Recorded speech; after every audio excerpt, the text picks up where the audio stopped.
Princess switch 3 बहुत ही cute story है, but उसे जानने से पहले हम लोग प्रिंसेस स्विच 1 और 2 का थोड़ा सा बैकग्राउंड जान लेते हैं। पार्ट 1 में स्टेसी एक बेकर होती है जो शिकागो में रहती है। वो एग्जैक्टली मार्गरेट जैसी दिखती है, जो कि मॉन्टेनेरो की रानी होती है। फाइनली स्टेसी प्रिंस एडवर्ड से शादी करती है and Margaret Mary Stacy's best friend Kevin. Second part में दिखाते हैं जब मार्गरेट रानी बनने वाली होती है, तभी फियोना जो कि उसकी हमशक्ल है उसका क्राउन लेने की कोशिश करती है, लेकिन वो उसमें पकड़ी जाती है और उसे कम्युनिटी सर्विस के लिए भेज दिया जाता है। अब हम शुरू करेंगे प्रिंसेस स्विच 3 की स्टोरी की शुरुआत होती है जहां स्टेसी और मार्गरेट एक इंटरनेशनल क्रिसमस के इवेंट को ऑर्गेनाइज कर रहे होते हैं एंड वेटिकन ने उन्हें स्टार ऑफ पीस लोन दिया होता है। ये एक प्राइसलेस स्टार होता है जो निकोलस नाम के सेंट का था। इस स्टार को क्रिसमस ईव के दिन ट्री पे सजाया जाने का प्लान होता है, तभी इसे सिक्योरिटी के अंदर रखा जाता है। अभी सब हंसी खुशी तैयारियां कर रहे होते हैं। मार्गरेट और स्टेसी एक जगह बैठे होते हैं, तभी वहां इंस्पेक्टर मॉरिटी आती है और वो उन्हें बताती है कि स्टार ऑफ पीस चोरी हो गया है। जो लोग स्टार ऑफ पीस को गार्ड कर रहे थे वो लोग बेहोश पाए गए हैं एंड इन लोगों ने इंटरपोल को ऑलरेडी कांटेक्ट कर दिया है। लेकिन स्टेसी और मार्गरेट इंस्पेक्टर से रिक्वेस्ट करती हैं कि इस छानबीन को कॉन्फिडेंशियल रखा जाए। अब स्टेसी, मार्गरेट, एडविन और केविन साथ बैठकर डिस्कस कर रहे होते हैं। वो लोग बोलते हैं कि पुलिस के साथ साथ हम लोगों को भी कुछ प्लान बना लेना चाहिए ताकि हम लोग स्टार ऑफ पीस को वापस ले सकें। तभी स्टेसी और मार्गरेट के मन में ख्याल आता है कि हमें किसी ऐसे इंसान को ढूंढना चाहिए जो बहुत ही तेज हो, जो बिल्कुल चोरों की तरह सोचता हो। और अचानक उनके दिमाग में नाम आता है फियोना का। फियोना मार्गरेट की कजिन है एंड ये वही औरत है जिसने मार्गरेट का क्राउन चुराने की कोशिश की थी एंड जो अभी सेंटेंस सर्व कर रही है। ये भी इन दोनों की हमशक्ल होती है। अब नेक्स्ट सीन में सेंट मिशेल कॉन्वेंट ऑर्फनेज दिखाया जाता है जहां फियोना बड़े ही स्टाइलिश कपड़ों में सफाई कर रही होती है। मदर सुपीरियर उसको अपने केबिन में बुलाती है और बोलती है कि मार्गरेट उससे मिलने आई है। मार्गरेट फियोना को बोलती है कि वो उसके साथ क्रिसमस स्पेंड करना चाहती है, पर मदर सुपीरियर उसको परमिशन देने से पहले ये बोलती है कि इसे 26 दिसंबर तक वापस आना है, क्योंकि 26 दिसंबर को इसकी हियरिंग है जो कि डिसिप्लिनरी कमेटी करने वाली है। ये बात दोनों सुनते हैं और दोनों अग्री करते हैं एंड ये सुनकर निकल जाते हैं। नेक्स्ट डे सब लोग ब्रेकफास्ट टेबल पे बैठे होते हैं और फियोना वहां आती है। फियोना उन सबको बताती है कि वो ये अकेले नहीं कर सकती। वो एक आदमी को जानती है जिसका नाम है पीटर मैक्सवेल, जो वो स्टार ढूंढने में हेल्प कर सकता है। वो पहले इंटरपोल में भी काम किया करता था। तो ये कहकर फियोना वहां से चली जाती है और पीटर से मिलने के लिए पहुंच जाती है। पीटर और फियोना को देखकर ऐसा लगता है कि शायद वो लोग बचपन के दोस्त थे और शायद पीटर को फियोना पसंद है। पीटर फियोना से कंप्लेंट करता है कि फियोना अपनी मॉम का फ़ोन क्यों नहीं उठाती। ऐसा पता चलता है कि शायद फियोना की अपनी मॉम से बनती नहीं है। वो इस बात का पीटर को जवाब नहीं देती और आगे अपना कॉन्वर्सेशन शुरू करती है। पीटर फियोना से ये भी पूछता है कि भाई वो स्टेसी की हेल्प क्यों करना चाहती है। फियोना उसे बोलती है कि उसने स्टेसी के साथ पहले बहुत बुरा किया था और उसे इस बात का काफ़ी बुरा लगा है, तो वो सब कुछ ठीक करना चाहती है। ये बात पीटर मान जाता है और वो उसे अपने केबिन में लेके जाता है। नेक्स्ट पीटर उसे एक स्क्रीन दिखाता है जहां वो उसे बोलता है कि जिन ड्रग्स से गार्ड्स को बेहोश किया गया था वो यहाँ पे सिर्फ एक ही ड्रग स्टोर पे मिलता है और उस ड्रग स्टोर का सिक्योरिटी कैमरा मैंने हैक कर लिया है और पता चला है कि इसकी चोरी एक हंटर कुनार्ड नाम के आदमी ने किया है एंड ये बंदा एक बिलियनर होता है, बट इसे प्राइसलेस चीज़ें चुराने का शौक होता है। बड़ा ही अजीब शौक है एंड ये उन चीज़ों को बेचता नहीं है, बस अपने पास संभाल के रखता है। एंड आयरॉनिकली ये बंदा फियोना का एक्स बॉयफ्रेंड होता है, I mean kind of ex boyfriend होता है। तो ये सुन के फियोना बहुत ज़्यादा हैरान हो जाती है।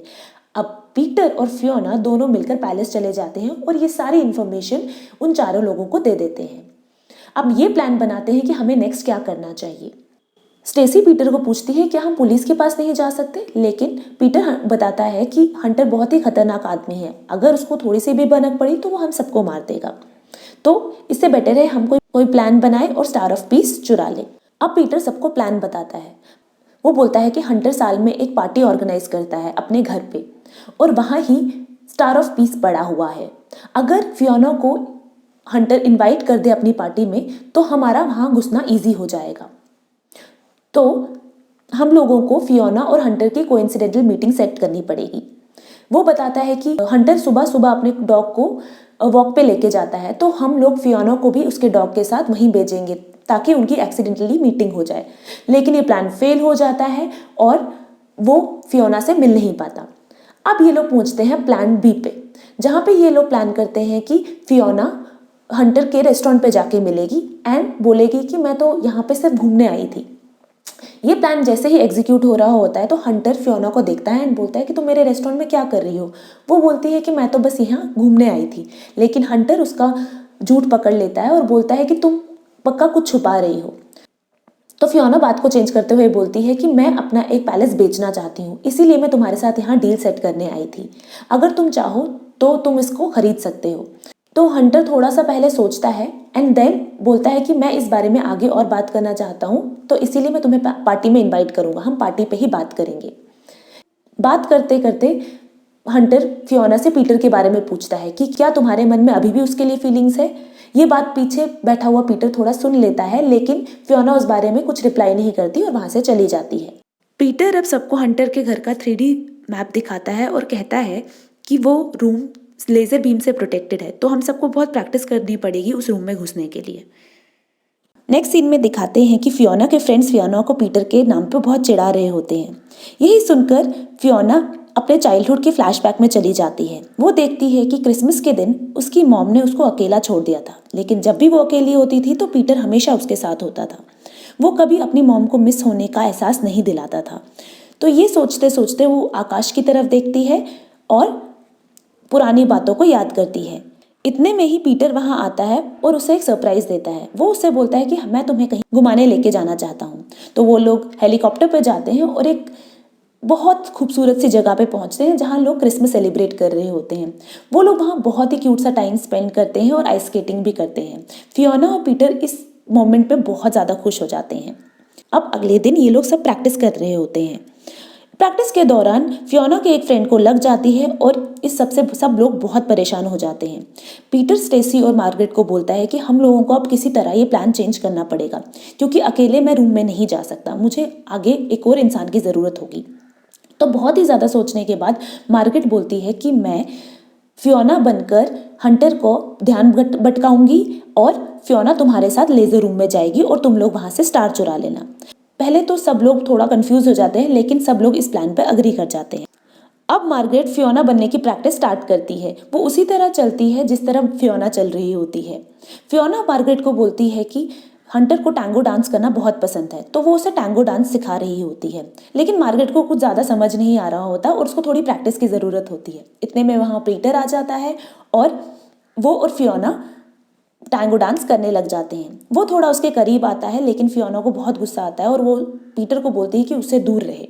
ये सुनकर पीटर को गुस्सा आता है और वो फियोना को बोलता है कि तुम बिल्कुल अपनी माँ जैसी हो, तुम कभी अपनी फीलिंग्स किसी के साथ शेयर नहीं करती।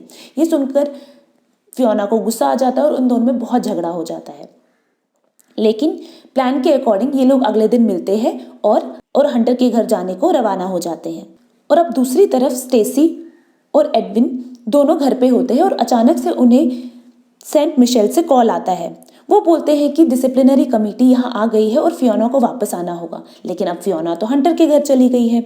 तो इसीलिए स्टेसी और एडविन थोड़ा परेशान हो जाते हैं और अचानक से स्टेसी के मन में ख्याल आता है कि वो भी फियोना बनकर सेंट मिशेल्स जाएगी और वहां जाके डिसिप्लिनरी कमेटी के सामने बैठेगी। एडविन भी इस चीज़ को लेकर बहुत खुश हो जाता है और वो दोनों भी सेंट मिशेल्स निकल पड़ते हैं। अब हंटर के घर पे मार्गरेट, फियोना और पीटर पहुंचते हैं। दूसरी तरफ से उसके बाकी दो फ्रेंड्स वैन में उनका वेट कर रहे होते हैं और थोड़ी देर में उनमें से एक फ्रेंड उनकी सिक्योरिटी कैमरास को हैक कर लेती है ताकि किसी को कोई शक ना हो। अब मार्गरेट फियोना बनकर हंटर का ध्यान भटका रही होती है, उसके साथ कुछ डांस करती है एंड दूसरी तरफ फियोना और पीटर मिलकर रूम में पहुंच जाते हैं एंड वो लेजर को क्रॉस कर लेते हैं। वो जैसे ही स्टार को पिक करते हैं अचानक से बहुत जोर से सायरन बजता है, लेकिन किसी तरह फियोना अपना क्लिप उस वहां पे रखती है और स्टार को लेकर भाग जाती है। ये प्लान अब फाइनली सक्सेसफुल हो जाता है और ये सब लोग पैलेस में एक साथ मिलते हैं, बट पीटर वहां नहीं होता है। दूसरी तरफ से स्टेसी और एडविन भी घर वापस आ गए होते हैं एंड खुशी की बात यह होती है कि डिसिप्लिनरी कमेटी फियोना के एटीट्यूड को देखकर बहुत खुश हो गई होती है और वो उसकी सजा माफ कर देते हैं। अब वो सब लोग बहुत एक्साइटेड होते हैं और फियोना को बोलते हैं अपना बैग ओपन करने के लिए और वो स्टार बाहर निकालने के लिए, पर वो जैसे ही बैग खोलती है वहां उसे एक फुटबॉल दिखती है। फियोना को बहुत गुस्सा आता है कि पीटर ने उसे धोखा दिया है और वो लोग बहुत दुखी हो जाते हैं। स्टेसी और मार्गरेट प्लान करते हैं कि अब वो नेक्स्ट डे सबको अनाउंस कर देंगे कि स्टार मिसिंग है, उसके बाद चाहे जो हो सो हो, वो लोग देख लेंगे। नेक्स्ट डे फियोना और उसके फ्रेंड्स एक जगह पहुंचते हैं। ये वही जगह होती है जहां बचपन में पीटर और फियोना पढ़ा करते थे। जैसे ही फियोना अंदर जाती है उसे पीटर दिखाई देता है। पहले तो वो पीटर पे बहुत गुस्सा हो जाती है कि तुमने मुझे धोखा क्यों दिया। पीटर उससे बोलता है कि मैं तुम्हें धोखा नहीं देना चाहता था, लेकिन मैं चाहता हूं कि तुम एक बार अपनी माँ से बात कर लो। ये सुनकर फियोना बहुत गुस्सा हो जाती है और बोलती है कि तुम मुझे चुपचाप करके स्टार दे दो, मैं अपनी मदर से बात नहीं करना चाहती।